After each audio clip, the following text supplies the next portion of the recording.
So thank you so much for having me. I'm delighted to be here for the first of these knowledge transfer symposiums organized by PolyU for the wider business community in Hong Kong and the mainland.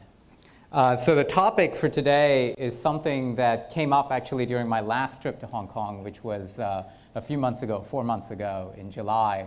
And while I was here, I met with a number of people in the press, and one of the meetings actually focused on this question. And I was meeting with the reporter at the coffee shop at the Mandarin Oriental across the harbor in the island. And the reporter asked me, can you explain for my audience in simple terms why the US is engaging in this rather aggressive trade war with China? So I was trying to think of an anecdote, and I said, imagine that you are an adolescent, maybe, I don't know, 12, 13 years of age.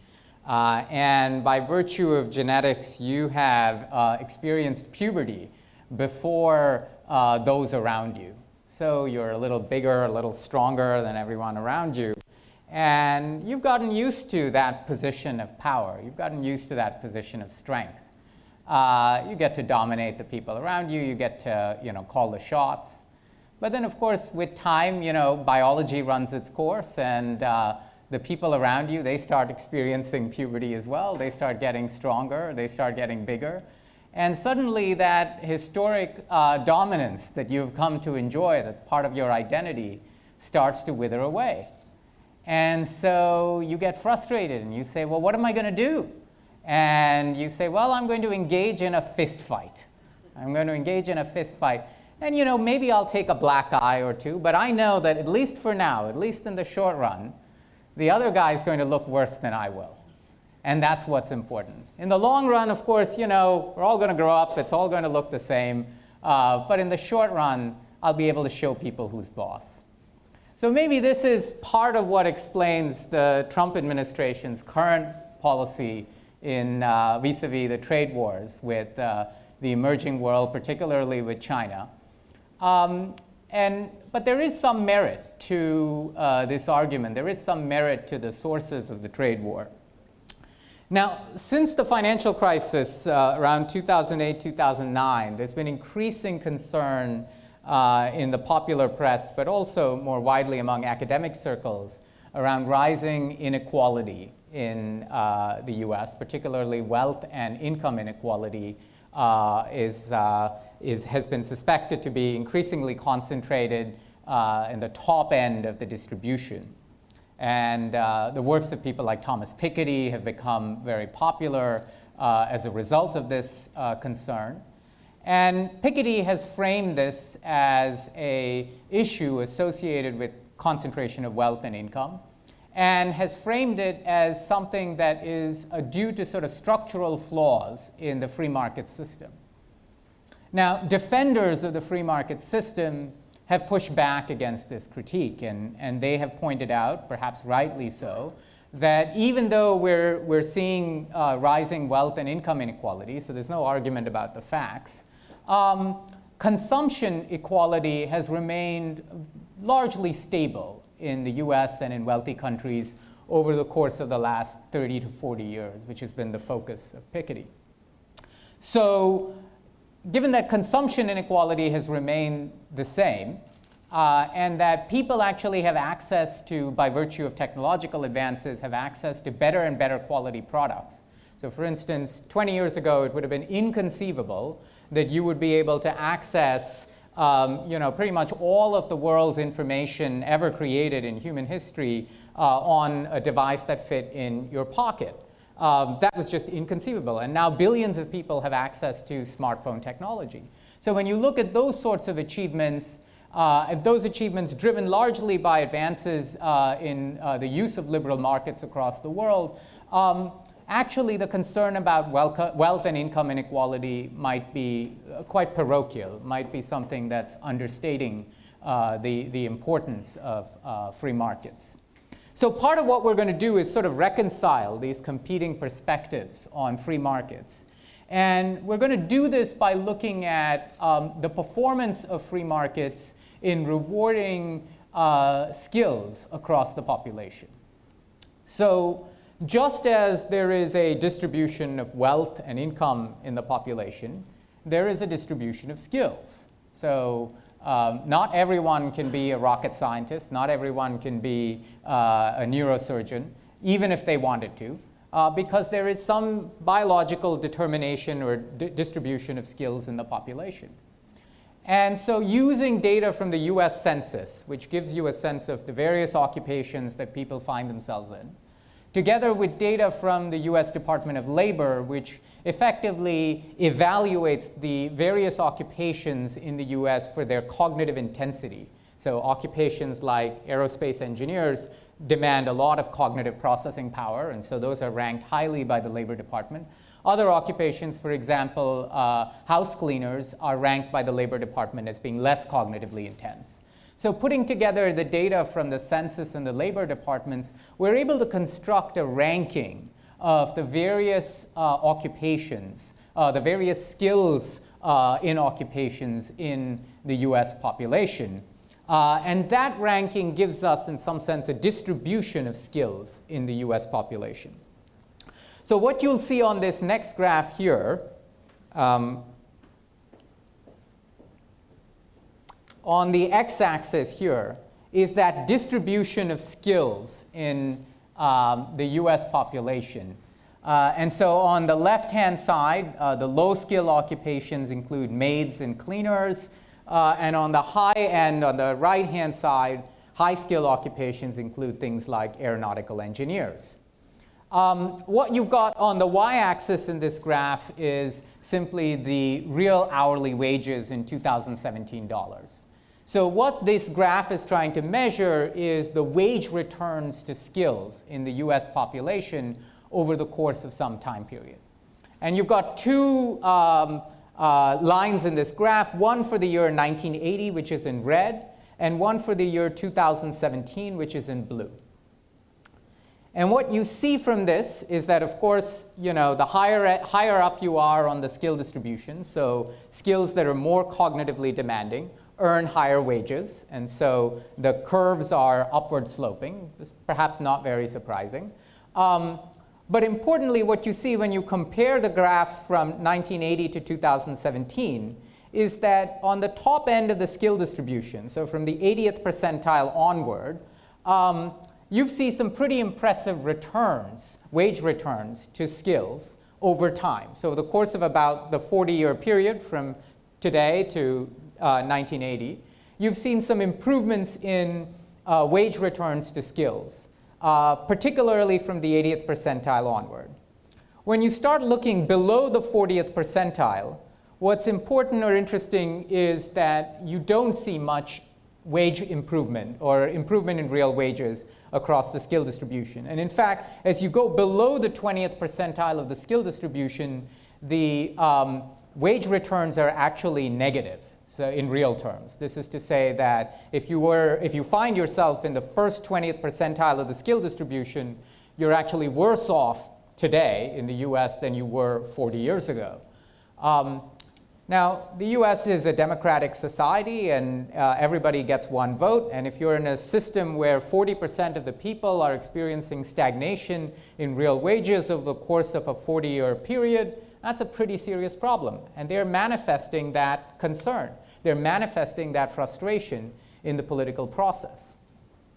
Now, we did something similar to this for an emerging market country that has embraced free markets over this time period. We tried to do this for China, but the data are not available to do this for China. So we did it for India. And so it's pretty much the same x-axis, which is the skill distribution based on census data from India. And the y-axis is the real wages in 2017 dollars. And what you see here, again, you've got, you know, on the low end occupations like cleaners, on the high end occupations like university professors. And again, you see there's an upward sloping graph in both years. So we've got 2 years here, 1983 and 2012. But importantly here, you see that the blue line, which represents 2012, is always above the red line, right? So as you look at the 80th percentile of the skill distribution onward, you see very impressive wage returns to skills over time. So people who are more highly skilled in India have seen much higher wage returns to skill over time. But even people who are on the low end of the skill distribution have seen improvements in real wages over time. So since the deployment of market reforms in India, you've seen an improvement in wage returns across the entire skill distribution. Effectively, a rising tide is lifting all boats. That is not the scenario that you see in the United States, right? So you've got a differential track record associated with the introduction of liberal market reforms in two countries over these two time periods. So of course, this raises a question of what might this be attributed to? What might this stagnation in wage returns in the US be attributed to? And there are a number of factors that have been postulated in the press and in academia and in industry circles. These include technological changes, technological advances, globalization, and particularly offshoring, immigration, particularly low-skilled immigration. And so we look at a lot of these explanations. For the interest of time, I won't present all of them. I'll present some of them. But the short answer is all of these explanations are somewhat true. That there are data to support that all of these explanations, in particular globalization, technological advances, low-skilled immigration, can all be implicated in the stagnation in wage returns to skills in the lower part of the distribution. So let's first look at technology, right? So technology has obviously played a huge role in shifts in the global economy over the course of the last 40 years. We spoke about the iPhone. Effectively, advances in automation and computerization have put downward pressure on wages in the lower part of the skill distribution. That is the argument, that is the claim.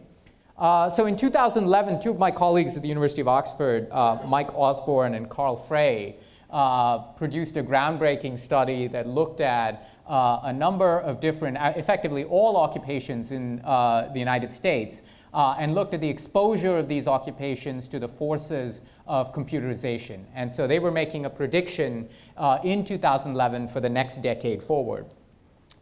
So what we did is take the occupations that Osborne and Frey have identified as being susceptible to computerization and plotted them on our skill distribution to see where they fit on the skill distribution. And this is what you find.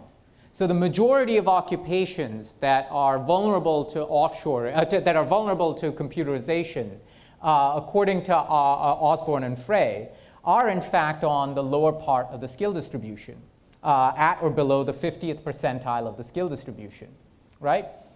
In fact, the only occupation that is experiencing some substantial risk of computerization that is above the 80th percentile is accounting and auditing. So for those of you in that profession, if you have not yet finished your degree, maybe you want to transfer, I don't know. I'm being facetious. There's a lot to be said about that, and I know we have 2 days to engage on this, and so I'm happy to engage on the specifics of this later. But the important point is that most of the occupations that are vulnerable to offshoring, are vulnerable to computerization, are at or below the 50th percentile.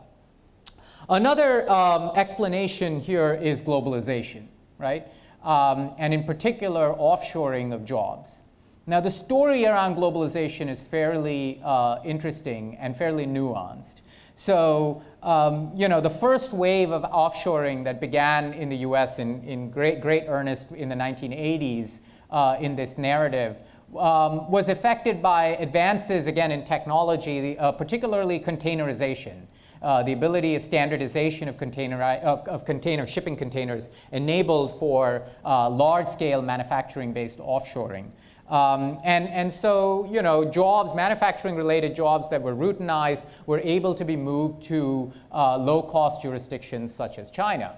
And so in 2002, the economist Lori Kletzer produced a study that looked at occupations that were vulnerable to manufacturing-related occupations that were vulnerable to offshoring over the period from 1980 onwards. So we took Lori Kletzer's analysis and again plotted it on our distribution of skills in the population. And so for the year 1980, if we take Lori Kletzer's data on occupations in the manufacturing sector that were susceptible to offshoring and plot them on the skill distribution, you find that they're more or less across the skill distribution, but again, the majority of those occupations are at or below the 50th percentile, or maybe at or below the 60th percentile of the skill distribution. But the story, again, with offshoring is more nuanced than this would suggest.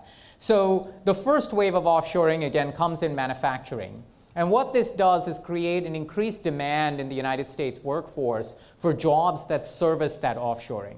So jobs like call center jobs, logistics jobs, these are service sector jobs that service or enable the offshoring of manufacturing-related jobs. So there's an increased demand for these jobs in the wave of the manufacturing-related offshoring. That actually creates a wage premium for these jobs, and we start seeing this wage premium in data in the early 1990s. Perversely, that wage premium creates the incentive to automate or offshore those jobs, the service sector jobs.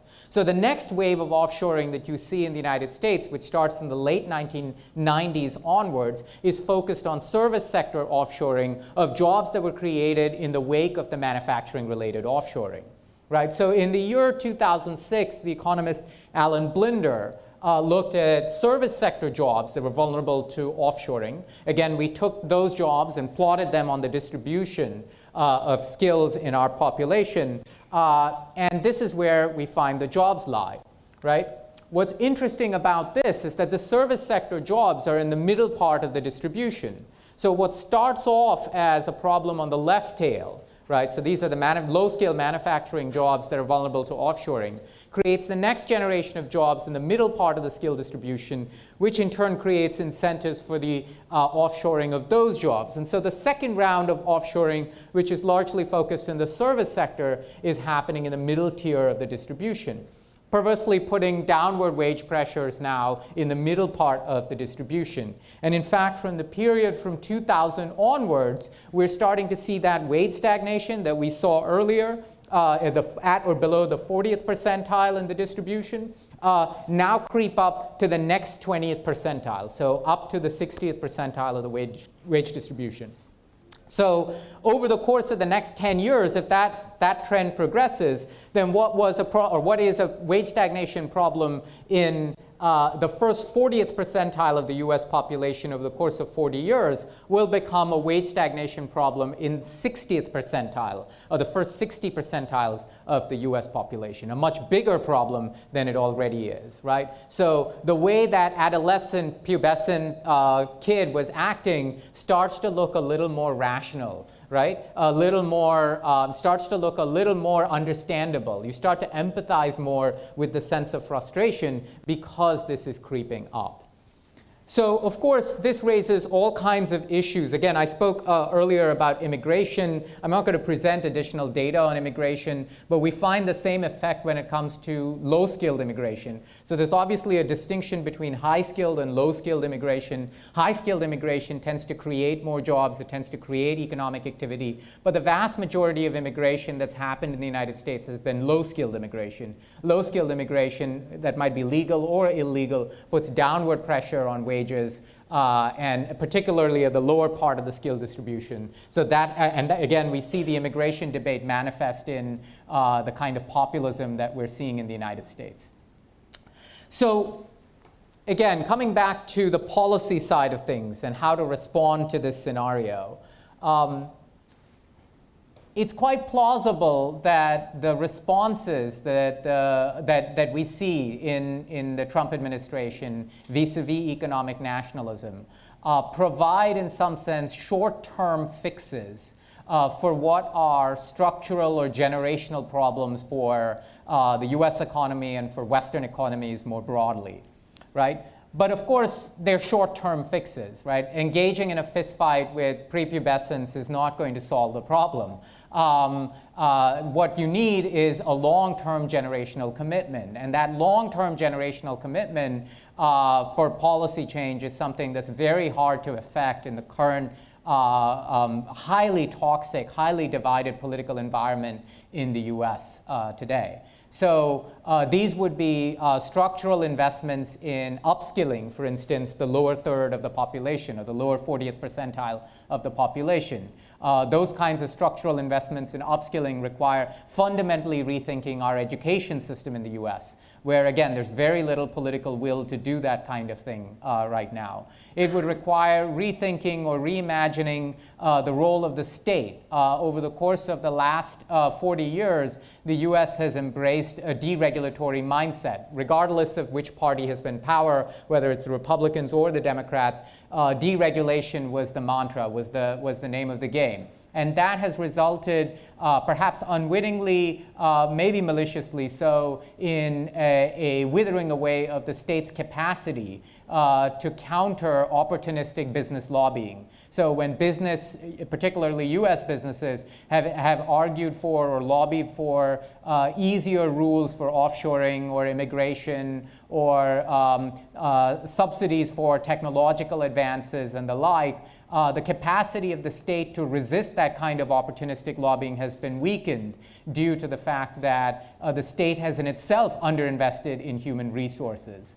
So this is a structural investment, reinvestment, or rethinking about the power of government and the capacity of government that's necessary in order to manage markets. This would again require a structural rethinking. In the country that I now live in, the United Kingdom, the same 40-year period has seen a considerable weakening of the civil service. The United Kingdom, like Hong Kong, used to have a very proud tradition of an independent civil service that was very highly regarded and valued. That civil service has gradually been depreciated or withered away or weathered at over the course of the last 40 years, so that there are fewer people in the civil service and they have less capacity and capability to combat the kind of opportunistic lobbying that they might face in market regulatory scenarios. All of these suggest generational commitments to rethinking the problem. Given the political scenario in these countries, it's very hard to imagine those commitments being made, which is part of the reason why we see the kind of short-term trade war type scenarios that are emerging in Washington today. Okay? The final thing I'll conclude with is on lessons for multinationals. And again, there's a lot to say here. I will give you sort of what I'm coming to call 6 simple rules for multinationals to navigate this process. Because it is a very complicated process, and multinational businesses have to do a lot of careful maneuvering in this. And again, we have the next couple of days to go into some detail on this. I mean, the first rule is very simply, don't ignore the problem. Many multinational businesses are trying to pretend that it is not their problem, that it is someone else's problem, it's government's problem, or they say, well, actually, I'm not an American company, or I'm not a British company, or I'm not a European company, so I don't need to worry about this because I'm a global company. It is everybody's problem. So the first very, very simple rule is just don't ignore the problem. The second rule is, in some sense, the converse of the first, which is don't become an activist either.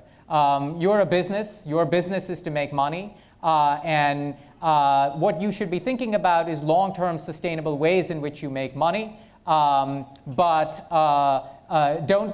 use this as an opportunity to forget that core lesson. In fact, perhaps the most compelling example of this was Indira Nooyi very early in her tenure when she became the CEO of Pepsi. Very quickly tried to embrace a very activist strategy. So if Pepsi is a junk food company, we need to be in the business of healthy food. And of course got creamed by the investors in the process. And then it was a process of, in some sense, learning how to calibrate the degree of activism that is sustainable in this scenario. That is something that multinationals have to very carefully navigate. The third rule is that capability asymmetries matter. This is to say that multinationals, because of their global footprint, more is demanded and more is expected of them than small and medium enterprises or than local businesses. And multinationals often fall into the trap of coming into a scenario, looking at how local businesses are behaving and thinking that the same rules apply to them.